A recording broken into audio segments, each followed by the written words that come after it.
आप सभी को जय मसीह की हिंदी बाइबल स्टडी इस चैनल में आपका स्वागत है। आइए मिलकर एक आयत को हम पढ़ेंगे और उसी आयत पर कुछ समय हम मनन करेंगे।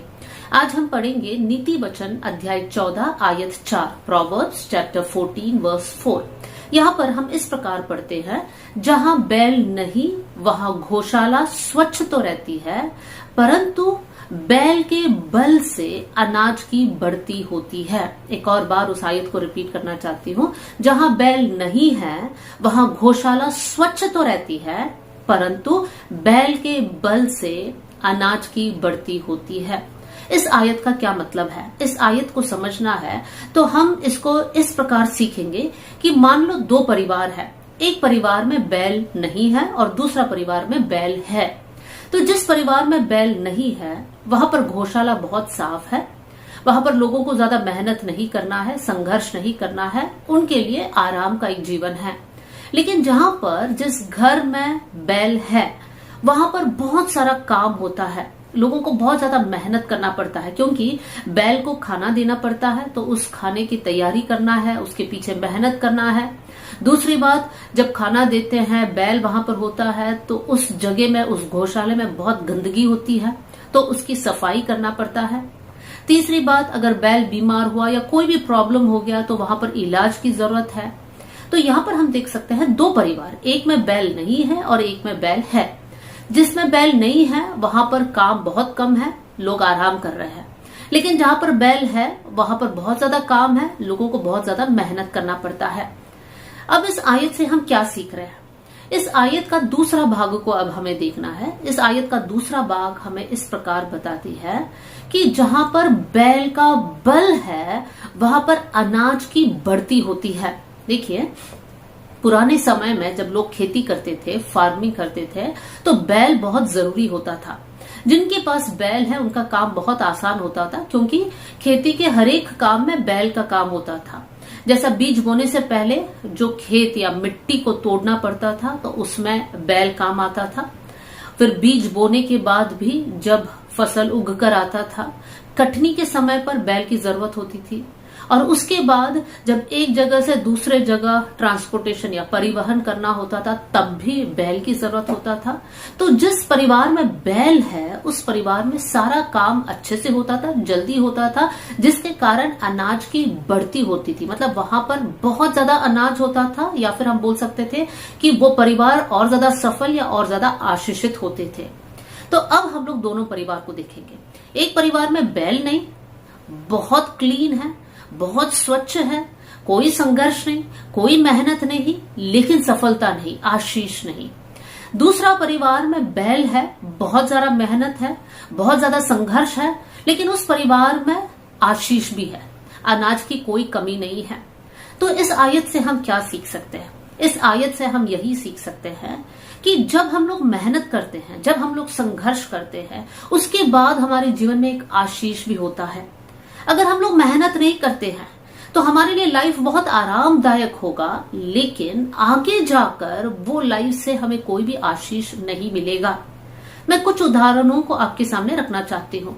मान लीजिए हम एक स्टूडेंट का लाइफ, एक विद्यार्थी के जीवन को हम देखते हैं, तो जो स्टूडेंट बहुत मेहनत कर कर पढ़ाई करता है वो एग्जाम में अच्छे मार्क्स के साथ पास हो जाता है और उसके लिए फ्यूचर और ज्यादा आशीषित है। लेकिन जो विद्यार्थी इस प्रकार सोचता है, ओ मेरे को पढ़ने का मन नहीं है, पढ़ना बहुत बोरिंग है, वो मेहनत ही नहीं कर रहा है, लेकिन वो आराम से जी रहा है, यहाँ घूम रहा है, वहां घूम रहा है, सो रहा है, फोन चला रहा है, पढ़ाई नहीं कर रहा है, तो उस विद्यार्थी का भविष्य कैसे होगा? अभी तो आराम है, अभी तो मेहनत नहीं है, लेकिन आगे जाके कोई भी आशीष, कोई भी भलाई को वो देख नहीं पाएगा, क्योंकि उसने इस समय पर मेहनत नहीं किया हो। वैसे ही हमारे ड्यूटी के जगह पे, जिस ऑफिस में हम जाते हैं, अगर हम मन लगाकर मेहनत करेंगे तो परमेश्वर हमारी मेहनत का प्रतिफल हमको देगा, परमेश्वर हमको ऊंचाई तक बढ़ाएगा। जब हम लोग एक शादीशुदा जीवन को देखते हैं, एक हस्बैंड और वाइफ के बीच में, शादीशुदा जीवन या एक मैरिड लाइफ आसान नहीं होता है। हर हस्बैंड वाइफ के बीच में कुछ न कुछ मिसअंडरस्टैंडिंग्स होते हैं या कुछ न कुछ ऐसी बातें होते हैं जहां पर वो लोग दोनों सहमत नहीं है। तो वहां पर मेहनत लगता है, वहां पर काम करना पड़ता है, दोनों एक दूसरे से बात करते हैं, एक समझौता पे आते हैं, कभी माफी मांगना पड़ता है तो कभी माफ करना पड़ता है। तो देखिए यहाँ पर एक परिवार में भी मेहनत या संघर्ष लगता है, लेकिन बाद में वो परिवार आशीषित होती है। जब हम लोग ऐसे परिवार को देखते हैं जहां पर प्रॉब्लम्स तो है, लेकिन वो सुलझाने के बदले वो लोग सोच रहे हैं, हस्बैंड वाइफ सोच रहे हैं, हमें ये रोज का मेहनत हमें नहीं करना है, इससे अच्छा हम डिवोर्स कर लेते हैं, इससे अच्छा हम अकेले रह जाते हैं, या इससे अच्छा हम लोग अलग अलग रह लेते हैं। जब वो वैसे सोचते हैं, क्या वो परिवार आगे जाकर कभी भी आशीषित होगा? नहीं, वो परिवार में आशीष नहीं होगा, क्योंकि वो लोग मेहनत नहीं कर रहे हैं।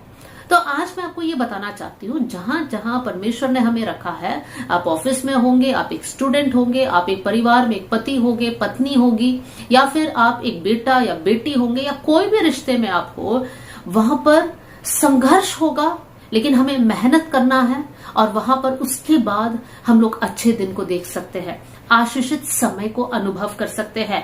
लेकिन अगर हम आलसी होकर, मुझे यहाँ पर मेहनत नहीं करना है, मुझे कुछ भी सुनना नहीं है, करना नहीं है, मुझे बस आराम करना है, इस प्रकार की मनसा के साथ रहोगे, तो आप उस परिवार के जैसा है जहां पर बैल नहीं है, सब कुछ स्वच्छ है, लेकिन वहां पर कोई भी अनाज नहीं होगा, आशीष नहीं होगा। अब मैं मुख्य विषय में आना चाहती हूँ। अब हमारी आत्मिक विषय पर भी हमें ध्यान देना है।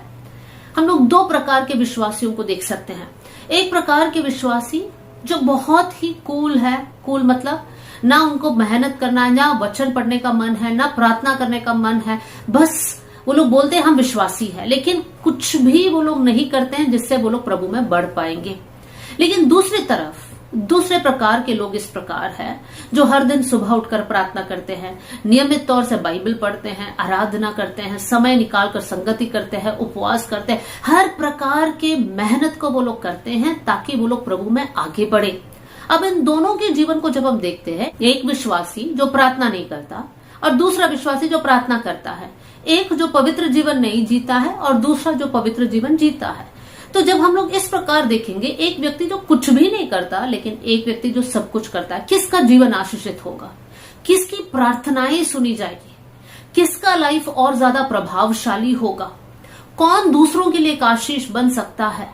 वही जो मेहनत करने वाला व्यक्ति है। तो आज इस आयत के द्वारा हम लोग ये सीखेंगे कि प्रभु ने हमें मेहनत करने के लिए बुलाया है, हमें आलसी होकर नहीं बैठना है, क्योंकि आलस एक व्यक्ति को कंगाल बना देगा, गरीब बना देगा। तो वचन हमें सिखाता है, नीति वचन 6:6 में हम इस प्रकार पढ़ते हैं, राजा सुलेमान कहता है, हे आलसी, चींटियों के पास जा, उनको देख और उनसे कुछ सीख। कैसे चींटी कभी आराम नहीं करता, वो हमेशा काम करते रहता है, वो खाना बटोरता है ताकि बारिश के मौसम में उसके लिए खाने की कमी ना हो। देखिए, वो सोचता है, आगे के लिए सोचता है। तो जब हम हमारे जीवन को लेकर आगे के लिए सोचते हैं, हमें हर एरिया में सोचना है, आत्मिक जीवन में भी सोचना है कि आज से 5 साल बाद अगर प्रभु के आगमन में देरी हो तो आज से 5 साल बाद मेरा आत्मिक जीवन कैसे होना है, क्या मैं इसी लेवल में रहना है या फिर मुझे बढ़ना है? अगर मुझे बढ़ना है तो आज मुझे क्या करना है, आज मुझे कैसे बोना है या फिर क्या बोना है, ताकि आज से 5 साल बाद या 10 साल बाद मैं कुछ फल को काट पाऊं। अगर आप अपने परिवार की ओर ध्यान देते हैं, फैमिली लाइफ में भी हमें मेहनत करना पड़ेगा। हम लोग पेरेंट्स हैं तो बच्चों में समय इन्वेस्ट करना पड़ेगा, उनको सिखाने के लिए समय इन्वेस्ट करना पड़ेगा, हमें उनकी देखभाल में हमें अपना लाइफ को इन्वेस्ट करना पड़ेगा। हम ये नहीं बोल सकते बच्चे हैं बढ़ जाएंगे सबके जैसे वो लोग भी बढ़ेंगे, नहीं। जहां पर आपके लिए आराम है, बाद में आपको कोई आशीष नहीं मिलेगा, लेकिन जहां पर आप मेहनत करते हैं, संघर्ष करते हैं, परमेश्वर जरूर प्रतिफल आपको देगा। आज एक छोटा सा संदेश आपके सामने लेकर आई हूं, लेकिन ये संदेश बहुत इंपॉर्टेंट है कि आराम से बढ़कर हम लोग मेहनत करने वाले बन जाए, क्योंकि आराम के जीवन में बाद में आशीष नहीं है, जबकि मेहनत और संघर्ष बाद में हमारे जीवन में आशीष का द्वार को खोलेगा। चाहे वो आत्मिक जीवन हो या फिर हमारे सामाजिक जीवन हो। आज हम लोग एक डिसीजन लेंगे कि हम लोग मेहनत करने वाले लोग बन जाएंगे। आइए हम लोग प्रार्थना करें। स्वर्गीय पिता, आज का वचन के लिए मैं धन्यवाद देती हूँ। ये वचन सुनने वाले हर एक भाई और बहन के लिए मैं प्रार्थना करती हूँ। परमेश्वर, आज वचन सुनते समय किसी के मन में ये एहसास हो रहा है कि वो लोग आलसी है, मैं प्रार्थना करती हूँ प्रभु, ये वचन बहुत ही प्रभावशाली रीति से उनको बदलने पाए। आज से लेकर अपना आलस को छोड़कर वो लोग मेहनत करें। प्रभु, हम में से हर एक जन अपने आत्मिक जीवन में भी मेहनत करने वाले बन जाए। हम लोग अच्छे से मन लगाकर, लव लगाकर हम प्रार्थना करने वाले बन जाए। पूरे मन से आपके पीछे चले, वचन के प्रति हम प्यार रखें, वचन को हम पढ़े, वचन को हम कंठस्थ करें, वचन के अनुसार हम चलने के लिए आप हमारी मदद करना। आज वचन सुनते समय प्रभु, मैं सभी के लिए प्रार्थना करती हूँ, हर एक के अंदर से आलसीपन निकल जाए। प्रभु यीशु मसीह के नाम से हर एक जन मेहनत करने के लिए तैयार हो जाए। प्रभु, आप विश्वास योग्य परमेश्वर है, आप हमारी मेहनत को आदर करेंगे, इसलिए धन्यवाद। प्रार्थना सुनने के लिए धन्यवाद। सारा आदर, सारी महिमा आपको देते हुए प्रभु यीशु मसीह के नाम से हम मांगते हैं, आमेन। God bless you. जय मसीह की।